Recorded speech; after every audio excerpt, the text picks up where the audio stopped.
station, WTIM. You're listening to WTIM, your information station, and our morning show brought to you by People's Bank and Trust, where they put people first, and Landmark of Taylorville. However, we've got a special iteration of the morning show today. It's our good news segment with the Taylorville School District, and I'm excited to have Cindy Wagner here with me. She is a junior high science teacher, STEM coordinator, I'm going to call her for right now because I'm failing to remember her exact title there, and department chair. A title for Cindy. Cindy, morning to you. How are you? I'm great. Thanks for having me. Well, I am glad that you are here to talk all things with the science department, really. Obviously, a lot of focus is starting to turn to the STEM side of things, your sciences, your technology, engineering, and Taylorville is doing a good job of staying at the forefront of that. What is, and I'd love to talk a little bit about the science department, but for somebody that doesn't know Cindy, as I do not know Cindy real well, can you just tell me a little bit about your background and how you got to be a teacher here at Taylorville Junior High?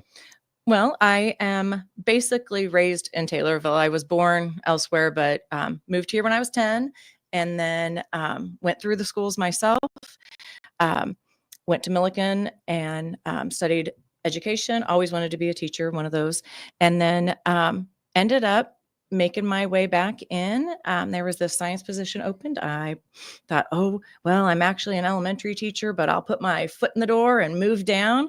And then 25 years later, I'm still in the junior high because it's a great place. We have some amazing teachers, great staff, and the kids are really neat. We've got a good schedule going, and I just really love it. Well, and I love that this has always been a love for you. You always knew that you wanted to do it. That's my favorite thing when I hear people say that, when you can turn something that's a lifelong dream into something that you do now.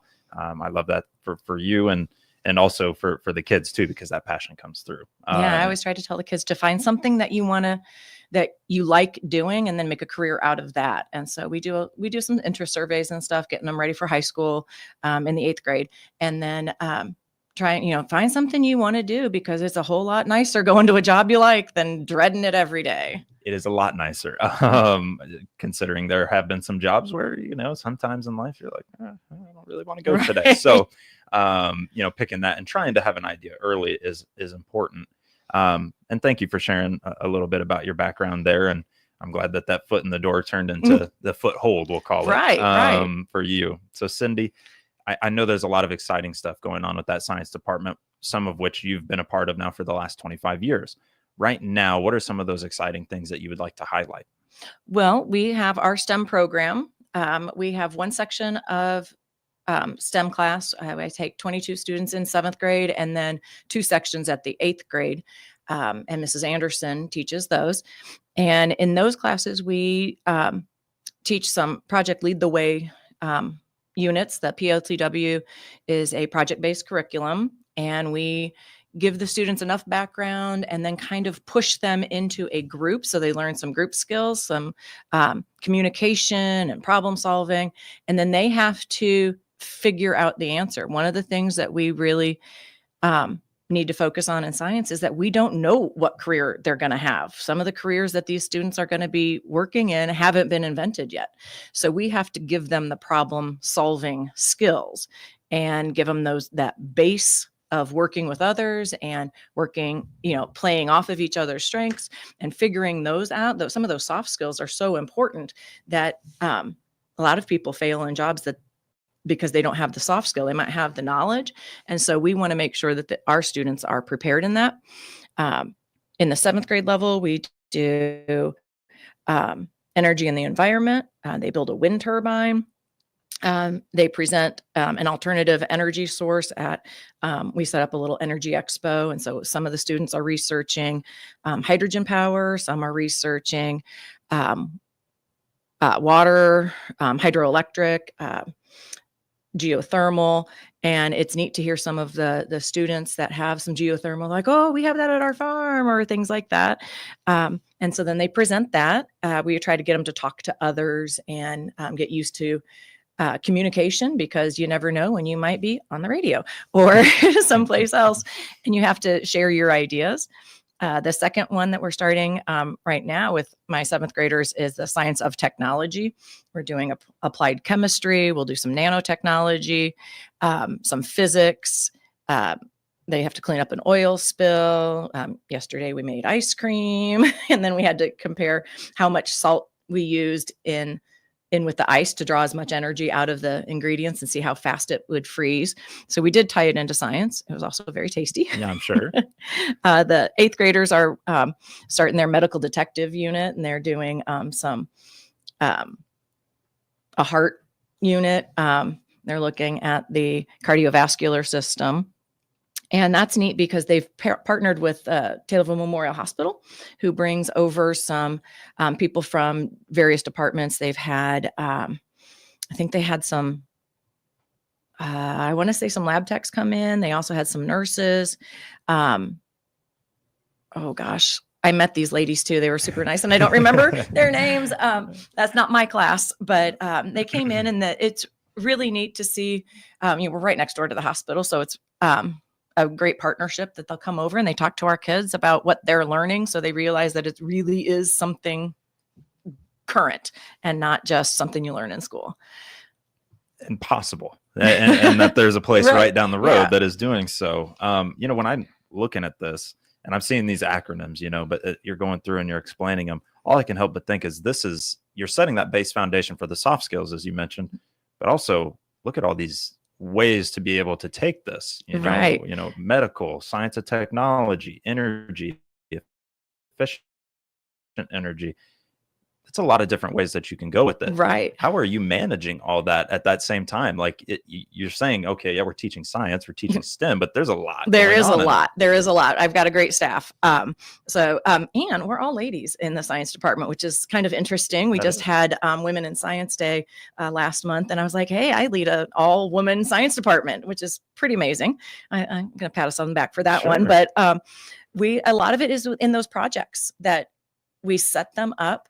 And even not in our STEM program, in our regular science program, we pull that over. We use a MOSAMAT curriculum, and it's an online, but they start with lots of phenomenon. They'll start with a video of something, and you're like, I don't know what's going on here. And the kids have to kind of figure it out, and you poke a little bit at a time and give them a little bit more information. And then they start to realize what things are. So you're teaching them those, and, it's a science skill of learning and researching and investigating and all of that. So it's super fun.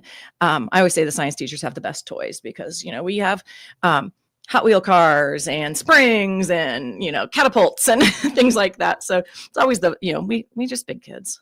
And also that hands-on learning. It is amazing. I think for me personally, that's the way I prefer to do it. You can sit there and, all right, today we're going to talk about energy efficiency, turn the page, or we can build a wind turbine. Right. And that is something that those kids go home and actually talk about. Right. They don't talk about, I learned about hydroelectricity. Mrs. Wagner lectured today. Yeah. It was great. Right. But you bring that lecture in with that lab, that project, and all of a sudden dots start being connected. And you get to that critical thinking that also you're probably trying to impose as well, or implement with them as well. The one other thing I'm seeing here, DM. That is design and modeling. Okay. And that was the other Project Lead the Way course that they do. They make quiz boards, and then they even made therapeutic toys for the pre-K classes.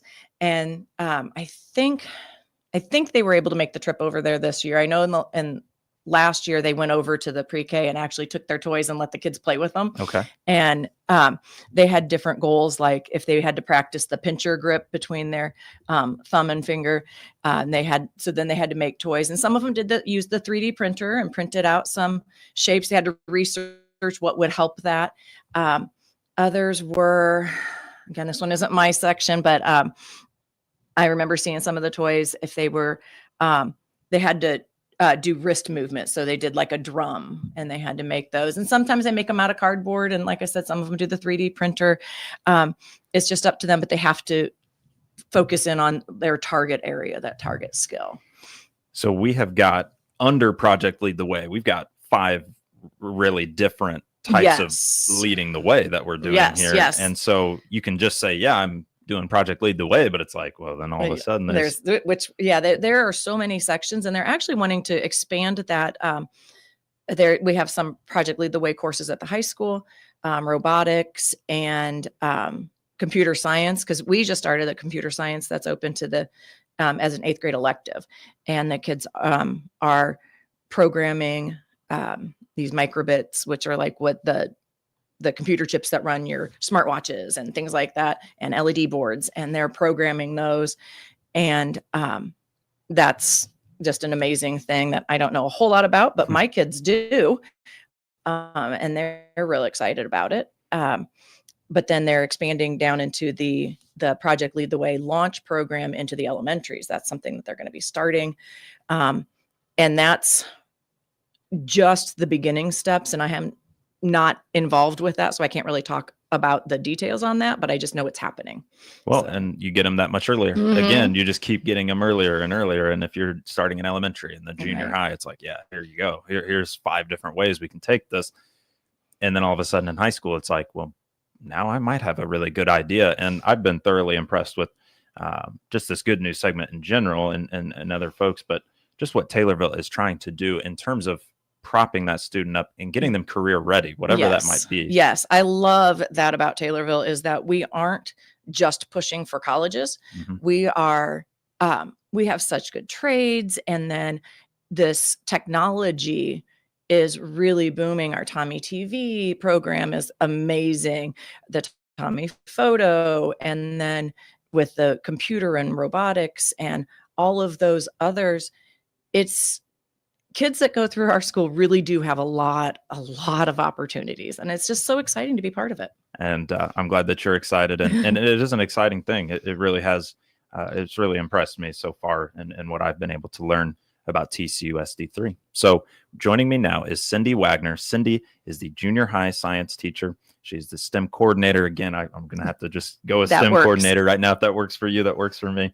And the science department chair as well with the Taylorville Junior High School. We're going to come back around, talk more with Cindy about the science department and also an upcoming STEM fair that everybody will get to put their wits to the test a little bit. You're joining us here on the WTIM Morning Show on your information station and our good news segment with the Taylorville Community School District. Your information station, WTIM.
Your information station, WTIM. And we're back with the WTIM Morning Show here on your information station, brought to you by Landmark of Taylorville and People's Bank and Trust, where they put people first. We're in our good news segment with the Taylorville School District. It's the first Thursday of every month, and joining me now is Cindy Wagner. She is the junior high science teacher, or one of the junior high science teachers, STEM coordinator, as well as the science department chair. Cindy and I have been talking about everything Project Lead the Way. We'd like to talk for a moment things outside of Project Lead the Way. What can you tell me there? Well, my eighth graders, again, we tried to do some of those project hands-on learning. They had to redesign shopping carts because apparently, I think it's like 24,000 people are injured in shopping cart accidents every year. And so they had to redesign them to keep kids from falling out. They did an amazing job. We tested them with eggs. And then that was before the egg price went super high. Yeah. And then our seventh graders are building DNA models out of licorice and colored marshmallows. So they get to enjoy the results of that. The licorice makes it twist though, like the double helix. It's really cool. And then they also have guest speakers come in. One of my favorites is coming up. The FBI, the Family Beekeepers of Illinois, come in. Okay. And they teach us about the different bees and how to keep them. And then Ag in the Classroom comes in and does several activities. My favorite is right after the beekeepers, we get to do honey tasting. And there's lots of different just flavors of honey based on what the bees have been pollinating. So I learn a lot about that. They're also right now learning about cell division and mitosis. They got to use our microscopes that we were funded by the Taylorville Public Schools Foundation. They are an amazing group that help us out so much. And they got to look at the different stages of mitosis in, I believe it was whitefish that they were looking at, and the kids got real excited about that. So we get to do a lot of things. We have a great community that helps us out, and we get to get their hands busy. And that hands-on learning, going back to how important that truly can be. And now we're taking some of that hands-on learning and we're taking it over to a STEM fair. Cindy, what can you tell me about the STEM fair and the different things that it will involve? So the STEM fair is actually put on by Rochester Schools, and it's going to be next Wednesday, 5:30 to 8 p.m. And it is a free event, but they do require tickets so they can keep track of admission. And there's a website for that. Probably Central Illinois STEM Fair would be where you go for that. We're taking 5 groups up to showcase some of the things that our students have done. The junior high computer science kids are going. I happen to know 2 of them personally. They're my own children, but that's not why they were chosen. So Sarah and Sam Wagner, and then Josie Dees, in their program, they had to use the program, the microbits. And I think they made detectors, pressure sensors. And so one is a donut theft like alarm. When you pick up the donut, it sounds the alarm. And the other one is if the book gets open. So like a journal alarm. So like if your sister wants to read your diary or something. And so those kids are going to present that. We're also taking kids from the high school and elementaries. Beautiful. Well, I'm super excited for that and what's coming up and just being able to put everything that we've worked on as a little bit of a showcase there. So next Wednesday coming up over at Rochester will be the Central Illinois STEM Fair. Cindy Wagner joining us here on the WTIM Morning Show as part of our Good News segment with the Taylorville School District. You're listening to WTIM, your information station.